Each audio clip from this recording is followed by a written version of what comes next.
Okay, good morning, everyone.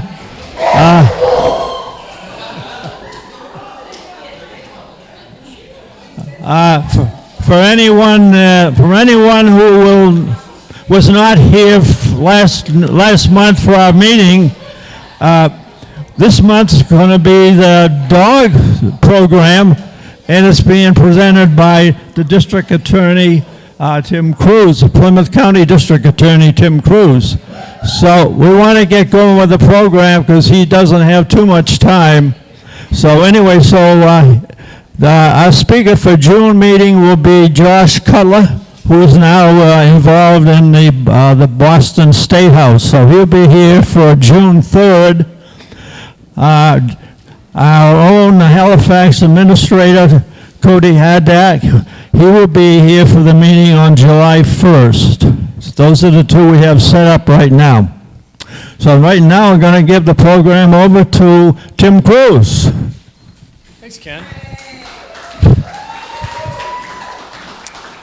Thanks, Ken. It's great to be back in Halifax, and it's great to see all our friends here at the Brockton Rocks are here today, so make sure you go up and talk to them. Remember, their season starts in about a week, I think it is, and it's new and improved baseball, so it's well worth a trip to Brockton. Brockton's a great, safe community, no matter what you read in the papers. There's a lot of good things going on down there. There really are. And it's great to try to get more and more people down there and try to help get that city going in a positive fashion for all the good things that are going on down in the city of Brockton. For those of you that don't know me, my name's Tim Cruz, and for the last 24 years, I've been the district attorney here in Plymouth County. I've been a criminal trial lawyer here for the last 40 years, and I've been involved with lots of different things. And usually if you see me, that means something bad's happened, and which is why we try to get out more and more on some of the preventative things that we do and get people understand exactly what it is. Because, you know, in our county, we have anywhere between, on any given year, 15 to 16,000 criminal cases that we have to divide up between Plymouth, Brockton, Hingham, and Wareham. And we have our Superior Court cases in Brockton, the more serious cases, the homicides, things such as that. But we've been doing a lot of stuff on the preventative end. And many times people don't know it. And if you are interested in what we're doing, because I'm not going to get into all the programs that we have, PlymouthDA.com, you will see the things that we're doing with young kids, trying to make sure that we can help them, kids who are drug endangered, kids who have adverse childhood experiences, kids who are going to try to get help. And that's really kind of the segue into what we're doing today with the dogs. The dogs started back in 2021. Now, like I said, I've been DA a long time. We've gotten a lot of grants over the years. We've had a lot of programs. Some have been great. Some have been not as great. So you never really know what you're going to get. In dealing with the Comfort Dog program, it started with a call from the Hingham Police asking us if we had what was known as a mini grant because they wanted to get a dog up and running in their school system. Now, we have, as you know, we prosecute drug cases. We go after drug dealers. People are putting fentanyl, carfentanil, xylazine, whatever it is on the streets. And it's important for them to go to jail because most of those individuals, they're doing it for money. So worse than going to jail for some of these guys, believe it or not, is going after their money. And so we go after their money civilly, and we forfeit it, and we go to court, and we then take that money, we're allowed to put it back into the community through our community reinvestment program. So we give money out all the time. And like I always say, if you come to our senior luncheons, I said, not that any of you know a drug dealer, but if you did, you could thank him or her for your senior luncheon because they're paying for it. Just like they're paying for the dogs. Because we were able to give these mini grants to get the dogs up and running, and we started with one dog, like I said, in Hingham back in 2021, and trying to have these animal-assisted interventions. Because lots of kids, especially during COVID, had a really tough time. They weren't in school anymore. They were really socially ostracized. They weren't talking to kids. There was no playgrounds. There was none of that stuff. So little 5-, 6-year-old kids, and many times a lot of these kids, the most important people in their lives are their teachers and their friends at schools, and they missed that for a couple of years. So you see kids who are dealing with all sorts of issues, these adverse childhood experiences, these kids who come from broken homes, these kids who are in a situation where they need help. So we got this up and running, this program in Hingham, and originally it was a challenge, I'll be honest with you. It was a challenge to get the dog into the school system because the school system didn't want the dog. Because they looked at dogs and law enforcement as together, and it was kind of like a very difficult program, very challenging program. So the original dog, Opry, ended up going to work at our Children's Advocacy Center, which we have, which is located, then it was in Brockton, now it's in Plymouth, making sure that we can deal with the more than 1,000 kids who are physically, sexually abused every year in Plymouth County. 1,000 kids, more than that. So the dog worked down there, got his training in, and then eventually we were able to get additional resources and monies, and then we were able to get additional monies and get a grant. And we took one of our grants, which we were dealing with, and we turned it from a Department of Justice grant, and we were able to get more dogs and more dogs and more training and more canine officers who are working with them, who are also our school resource officers. That's what most of these men and women are doing, are in the schools one way or the other. They're in the schools talking to kids with these dogs. And what it really does is it breaks down the barriers, and it helps the children who are having a difficult time in their lives. And they will tell you, and I'll certainly let them, please talk to them, please pet the dogs. Because you know what, they are special animals, and they have been trained. And what we provide through the grant is we provide the dog, we provide the training, we provide the comfort cruiser cages that they put into their cruisers to keep them warm in the winter and cool in the summer. We provide their veterinary care, their medical care. It's crazy. It's a federal grant, right? The only thing we can't buy is the dog food. Because with federal grants, you can never buy food. I couldn't buy you a tuna fish sandwich with a federal grant. I don't know why. So we use the state monies for those things sometimes. But what I've seen, and now we're working with Bridgewater State University, and usually Mikey's here. Mikey's the dog from Bridgewater State University, stars from the Sheriff's Department. We have Roxy, Pettix, Mikey, and Rio. Mikey's not here today, but these dogs are throughout our county. And I think what we have seen, these dogs and all these officers, don't forget, they're from different towns. They're from different areas. They don't normally work together. If something bad happens in Halifax, we're dealing with the Halifax police. Unless it's a joint sort of jurisdiction thing. This has really brought, I think, these communities together. And I think it's made a difference, because now when there is a terrible event, and unfortunately they happen, when a young child passes away, and all of a sudden, I get the calls over the weekend, we need comfort dogs to show up at such and such middle school on Monday morning. And you will see 9, 10, 11 dogs there.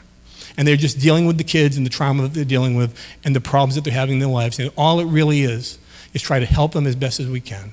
And it's try to show, as we have to show with our grants, because now we have, I think we're in the second year of the grant. I think it's like $1.4 million. And what we're trying to do is show that it's working. You can say it's working. So we've got Dr. Leslie Saffler from Bridgewater State University. She's been doing all these trainings and things and getting information and putting things together and evaluating it. And what I'm really proud to say is that, these grants just don't spin wheels. They're always constantly moving forward. They're making a difference in the community. And we're going to be doing more things with some of the dogs also as we go forward with the more canine things that you would normally think that you deal with the police. So you think of a police dog, you think of a cadaver dog, you think of a drug dog, you think of a gun dog, all the different dogs and the things that they're trained for. But isn't it important for our dogs, and some of them do it now, if there's an autistic kid that's lost? Isn't it important for those dogs to go out and look for those kids? Isn't it important to look for our seniors who may have wandered away from the places where they're staying at? So that's what I'm hopeful that, as we go forward, we're going to continue to do that and make a positive impact in our community. And that's really what this is. And I know that Roxy is, she just woke up. I don't know, she's probably hungry. They're all hungry. If you have dog treats with you, they will love you. If you don't, not so much. So if you have little kibble things with you, and these guys all have them, make sure you get them and you can feed the dogs, and they're very happy to do all that. So that's really what I have to say today. I thank you for coming here today. I'm not sure what the next step is with this. Who am I supposed to be giving the microphone to? I can talk for a real long time. People get sick of me, including myself, so I don't do that. So, Ken, what am I supposed to do? Am I giving it back to you? Already? I don't sing and dance, so I'm to the point. So maybe we'll give it to the officers if you guys want to say how it's all working. Mike's here.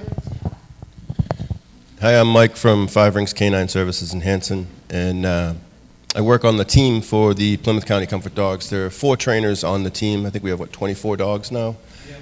24 dogs and 4 trainers on the team. These guys are trained to a really, really high level. When you think of dog training, think more of like a service dog for these guys. So they basically follow the same regiment in their training as a service dog would follow. The difference being that service dogs are more geared towards helping one person, whereas these guys are more geared towards working in a crowd and engaging with the crowd.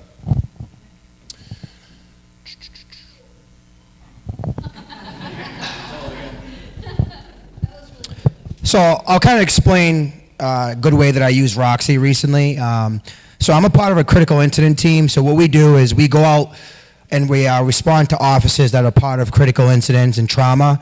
So say a police officer goes to a call and it's a bad call and the police officer's struggling. So we'll go out and respond and make sure the police officer's okay. We'll do like diffusions and debriefings. We'll get in a group and just talk about what happened. So recently we had one of those. It was a pretty bad accident we responded to, and we went out, and I actually brought Roxy with me. I was a little skeptical because I wasn't sure if the first responders like dogs, but the impact that it made on the first responders. I got a lot of feedback towards the end of the meeting. They said, bringing Roxy in, it made them therapeutic and comfort. They actually was more willing to open up more based on the dog being there. So, these dogs play many different roles. They wear many hats just like we do.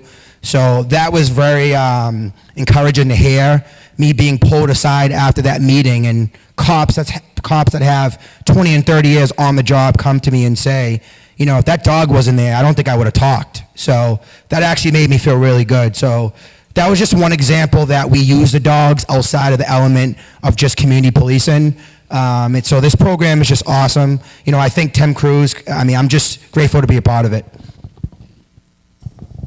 Hi, my name is Dennis DeRoche with the Sheriff's Department. Been on a long time, 31 years. This is Star. She's 5 years old, born on the 4th of July. She has 2 different colored eyes, one blue, one brown. She had a litter of 10 puppies, all 10 are bigger than her. She's small for a Great Dane, but she's pretty unique. And to touch upon like what Paul was saying, we've done some fantastic work over the past 2 years. And you don't know when you're going to have that effect. Every call starts off kind of like, you hope you have an effect. But I was sharing some stories earlier with the woman in the front row about recently we visited some special needs adults, 4 of them, and they were paralyzed and they were nonverbal. And one of the fathers, he was about 70 years old, his son Alex was about 40, and he was one of the patients in the wheelchairs. And I had Star hop up, and I had her put her head on his chest. It's called snuggle. And when he did that, the sun really lit up in his eyes.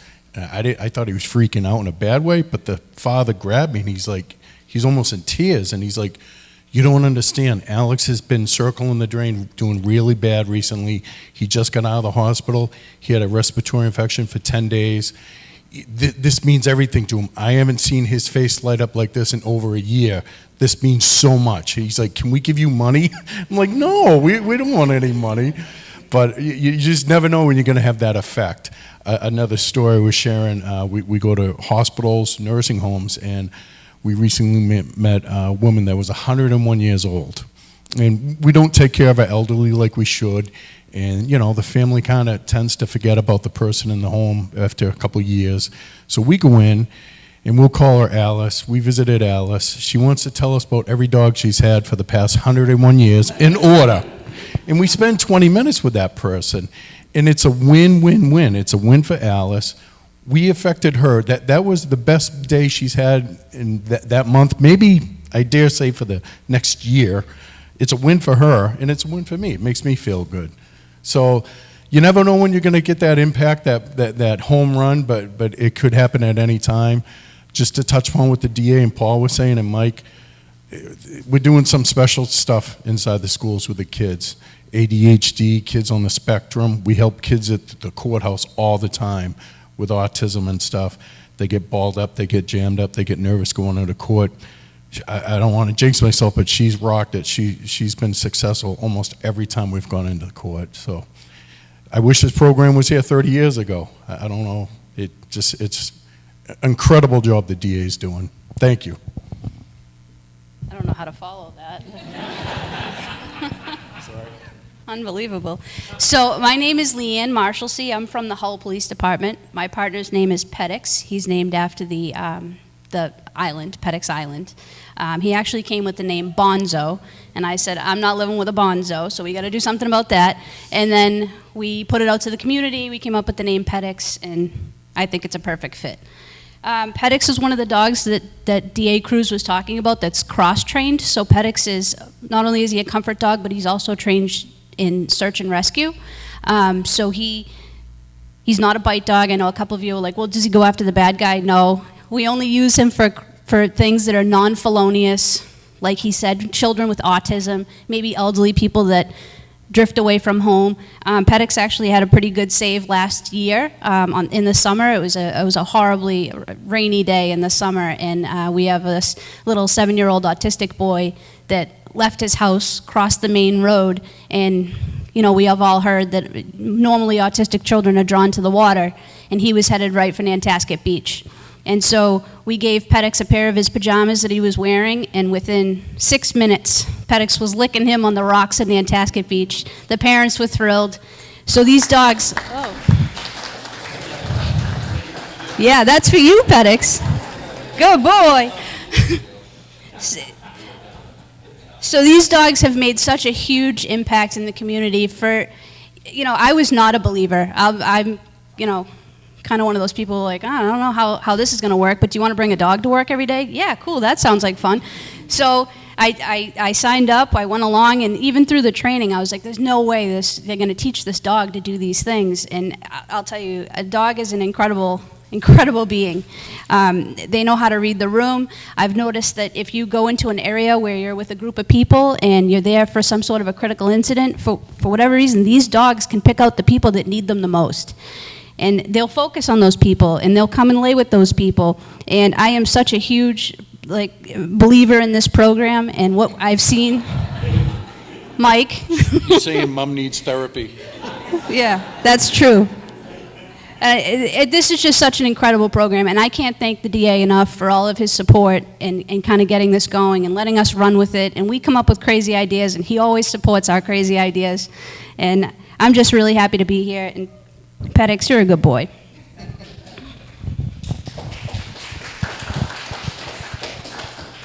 Well, that's even worse that I get to go last because my dog doesn't save anybody. So we're kind of an anomaly. Rio and I are from Plymouth Fire Department. I do emergency management. So we don't do law enforcement, but we are in schools constantly. Town of Plymouth, we have 15 schools. And only 2 of the schools have dedicated dogs. They have the SROs, like these officers, at each of our high schools that have dogs. So I went to the fire chief and I said, hey, I have access to all the schools. Your firefighters would rather hang out with a dog than the chaplain. And the fires that I go to as the emergency manager are when people are displaced and they can't go back into their house. So they're already at a low moment on a pretty bad day. And I said, and I'll get it donated for free. And he said, I'm in. So Rio came from Puppies Behind Bars. He was raised with incarcerated individuals in the prison systems in New York. They go in at 8 weeks, and he gets paroled, pun intended. At 18 months is when we came home. So Rio's only been working with me for just under 2 months. We reached out to DA Cruz and wanted to be a part of the program. We received one of the mini grants that he was talking about, and it's been a game changer. His primary job is firefighter and medic wellness. We have 7 fire stations, 139 firefighters, not including the medics. So after those tough calls where normally you're tough guy, tough girls that don't want to speak to people, we just go hang out, let them off leash, and they love it. As far as fires, unfortunately, Rio's been to a few of them. We had a complete burn down yesterday morning at 9 a.m. It was a 93-year-old individual with his 68-year-old daughter. And of course, all the bystanders are out there as well because it could happen to anybody. And Rio just went around and licking everybody he could. And, we hung out with the gentleman for about 3 or 4 hours till the Red Cross came. And actually, I had to transport him to BI because that's where the Red Cross went, to the local hospital in Plymouth. And this is pretty much what he does. He's the only one of my 4 other human kids that listens to me. So we'll take it, and I appreciate everything about the program. Thank you. Thanks, and I just want to say, obviously the dogs are great, but the handlers and the trainers are huge in the training that they go through, and these dogs live with them. They go to their homes, they're part of their lives on a daily basis, and if they're married, they have kids, whatever it may be, it's part of all their lives. And then when the dogs go with them to work, they go to work, and they do different things, but they have their job to do, and that's what they're trained to do. So it really is a special kind of person that does this stuff. The school resource officers, I think, are special people, and going into the schools and like talking about now the fire department has it down in Plymouth because Plymouth is such an enormous area. They have Plymouth North and Plymouth South high schools. They're 15 miles apart from each other. and it's such a growing area. And our whole county is so growing. Roughly there's 800 square miles. There's roughly 600,000 people here scattered throughout. So that it's always a changing ball. So as we get more and more things and we try to distribute them to the county, part of my job coming through our office, because I'm the Plymouth County DA. Some people think, oh, you're always in Brockton. I go, well, that's where we're located. That's where I'm located. But this is for the county. All right, so things that we do are for the county, whether it be here in Halifax, whether it be down in Bridgewater, whether it be down in Plymouth or Duxbury, wherever. It doesn't really matter. What really matters is that we make sure that we provide those services as best we can equally. There's a couple of towns that are still a challenge with the dogs. But I think I'm wearing a couple of them down because my goal is to make sure that we have goals in all 27 of our communities. And I would also like to know, and we have with the Sheriff's Department, we have Bridgewater State University. I'd also like to see them start getting into the Boys and Girls Clubs and also, or the Ys, because lots of kids after school, the after school programs are going there. And so we had one for a while in one of the Ys, and it didn't work out for whatever reason. And that's what happens. I think you're always going to have growing pains with these sort of programs. The difference is in this instance is that these men and women, like I said, they do a tremendous job with the dogs, and they are seen as one. They are seen when they see with the dogs, they know the trainer's going to be there with them because that's how they get there. So they do a tremendous job. I'm very proud to be working with them. I have, other than it comes to my office, I have no dog skills whatsoever. I marginally have people skills. And so, we do the best that we can, but that's why we let them do it.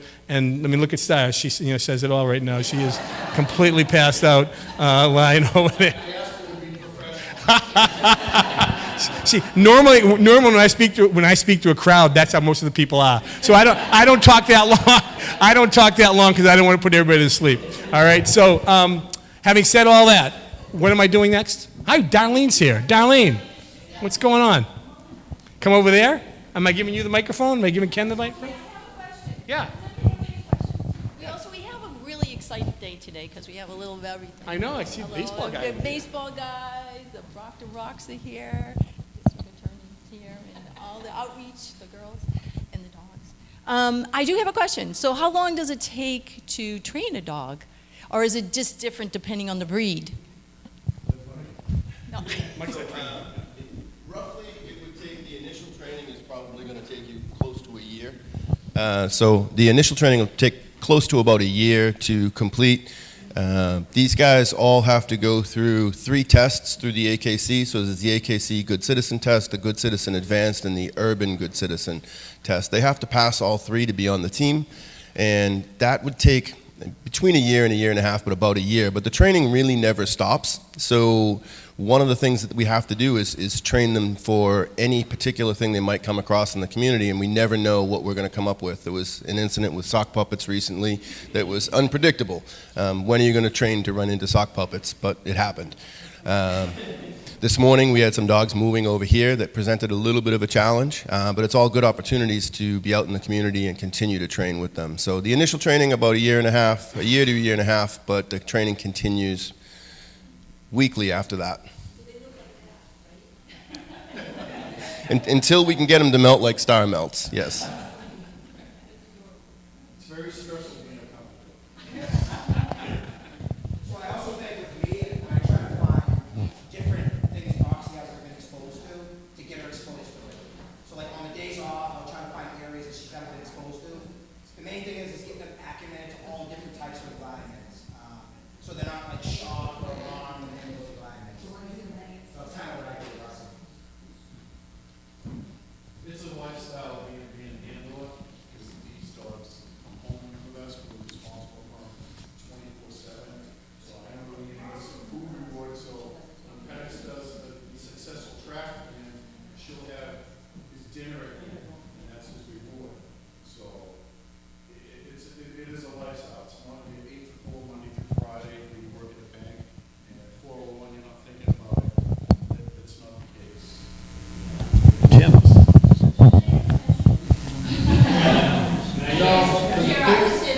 Depending on where you work, I work fabulous organization, Sheriff's Department pays all the food and vet, so that's a huge difference for us. She gets 100%. I don't know when this one gets started. Anybody have any questions? So we dogs as, for these days when there's a lot of things going on in our world. And it's so nice to have the dogs visit us. You have the senior center. I know it's different depending on what senior center you do have. The senior centers vary, and some of them don't have a lot of dogs, but I do. I think it's a wonderful program to have the dogs at the school. I don't know if it's working, but can you hear me? Also, too, to get out and do something fun with the grandkids as well. The Brockton Roxy here, if you have any questions for them as well, come and ask for them. I invite everyone to. I'm so pleased that everybody could come. It's just, to me, it's exciting moment for me to see everyone. Are you passing on tickets? I am. I'm working on it. It's a work in progress. That was a good question. I like that one. Well, I just. All right. I won't hold you to it, but it would be nice. Well, thank you, Tim. We appreciate you coming. As always, you're a real good person to have. We don't care. We don't even care what you talk about. Just come and see us. I know you are, but you're welcome to every meeting we have. And your buddy there in Plymouth. I don't know. What's he do with all his time? You know what? He's pretty busy. Well, is the jail full now? His jail is. Good. And he says, no matter how full they are, and no matter how many people get arrested, he goes, we may be full, but there's always room for one more. Okay.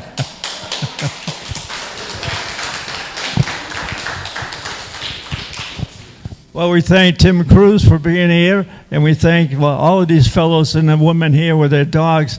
Do you have to go leave now, too? Would anyone here that wants to go to walk up and take pictures yourself with the dog? Go ahead. Anyone that wants to go up to have a picture taken? Joe? Do you want to go up and have a picture taken with the dogs?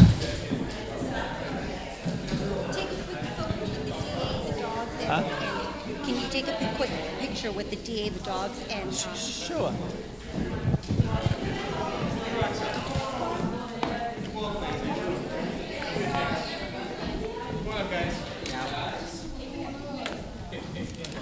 Stay, Ross. Stay.